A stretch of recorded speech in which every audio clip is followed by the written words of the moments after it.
मुसलमानों के ऊपर, मुसलमानों को नहीं, इन्हों 2 शादी करते, 3 शादी करते, 4 शादी करते, बच्चे इतने पैदा कर दे रहे कि पूरे मुल्क में मुसलमान की आबादी हो जाएंगे, मेजॉरिटी हो जाएंगे।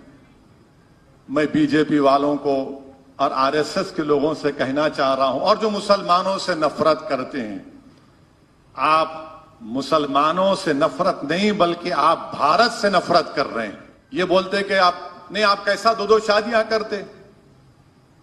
आज से मेरे ख्याल से 1976 में या कभी एक सर्वे आया था सेंसस का, सबसे ज्यादा 2 शादियां करने वाले हमारे हिंदू भाई थे। उसके बाद मुसलमान थोड़ा पीछे थे, उसके बाद नहीं हुआ। अभी भी हम बोल रहे करा लो सेंसस, आप अब कराएंगे ना 2022 का, करा लो, आप पूछ लो किसके पास 2 बीवियां हैं, पूछ लो आप।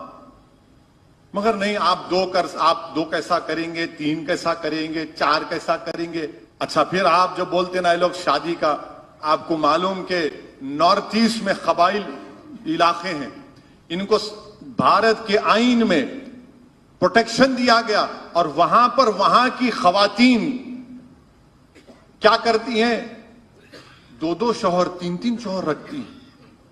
आप खत्म करेंगे उसको प्यारे, उसको खत्म करेंगे आप। और कबायली लोगों में तलाक कैसे होती है, एक दूसरे पे छोटा पत्थर फेंक लेते, तलाक हो गई। अब आप क्या करेंगे, उसको खत्म करेंगे।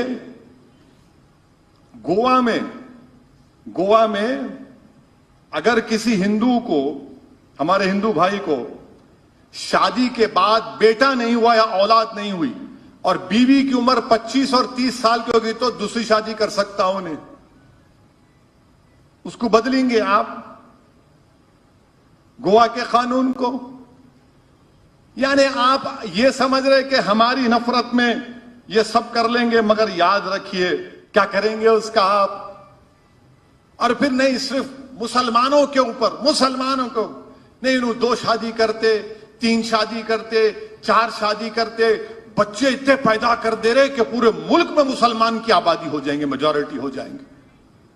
मैं बीजेपी वालों को और आरएसएस के लोगों से कहना चाह रहा हूं, और जो मुसलमानों से नफरत करते हैं, आप मुसलमानों से नफरत नहीं बल्कि आप भारत से नफरत कर रहे हैं।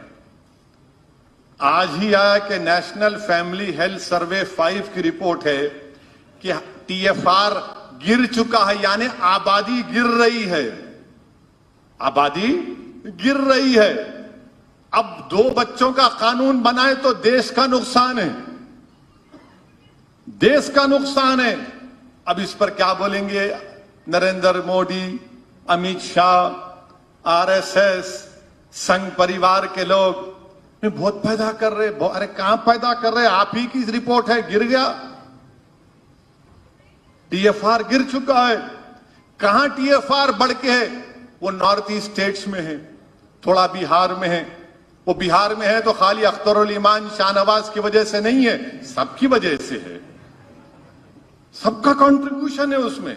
अकेले अख्तरुल ईमान, अंजर नईमी, आदिल का अभी शादी हुई आदिल की, उनका तो अभी कुछ आमदी नहीं हुई है, होंगी इंशाअल्लाह, अल्लाह नेक साले औलाद दे। मगर पॉपुलेशन टीएफआर गिर चुका है, ये आपकी रिपोर्ट है, नहीं मुसलमान। अब अगर कोई बोला आपके सामने तो बोलना ये टीएफआर क्या है, नेशनल फैमिली हेल्थ सर्वे 5, देखो सन्नाटा तारी हो जाएगा इनके पास इसका कोई जवाब नहीं। अब दूसरों से मुंह लगा लेते, हमारे से मुंह नहीं लगते। इनको मालूम यहां पे आए तो जवाब मिल जाता है इनको दलाइल के साथ कि यूनिफॉर्म सिविल कोड हम लेकर आएंगे। मैं बीजेपी के लोगों से पूछना चाह रहा हूं कि यकसा सिविल कोड यूसीसी, क्या जब आईन और संविधान बन रहा था, कानून साज असेंबली में, जिसको अंग्रेजी में कहते कॉन्स्टिट्यूएंट असेंबली में, क्या बाबा साहेब अंबेडकर ने नहीं कहा था कि यकसा सिविल कोड रजाकाराना होना चाहिए, लाजमी नहीं बनाया जा सकता? क्या बाबा साहब ने नहीं कहा कॉन्स्टिट्यूएंट असेंबली में? मगर बीजेपी बोलेंगे नहीं, यूसीसी का इंप्लीमेंटेशन होना। अच्छा, जो हिंदू मैरिज एक्ट जो पार्लियामेंट से बनाया गया उसमें आप तब्दीली पैदा करेंगे। भारत में हिंदू अनडिवाइडेड फैमिली के तहत टैक्स में आपको रिबेट मिलता है। किसको नहीं मिलता? मुसलमान को, ईसाई को, जो शादी नहीं किया और जिसको औलाद नहीं। कितना टैक्स का रिबेट मिला? 3,604 करोड़ का। मेरे को भी दो आप क्यों रोक रहे हमको? क्या यह फंडामेंटल राइट का वायलेशन नहीं, राइट टू इक्वालिटी का? अच्छा, हिंदू मैरिज एक्ट में आप वो हिंदू मैरिज एक्ट आदिवासियों पर, कबायलियों पर लागू नहीं कर सकते। क्या करेंगे उसका आप?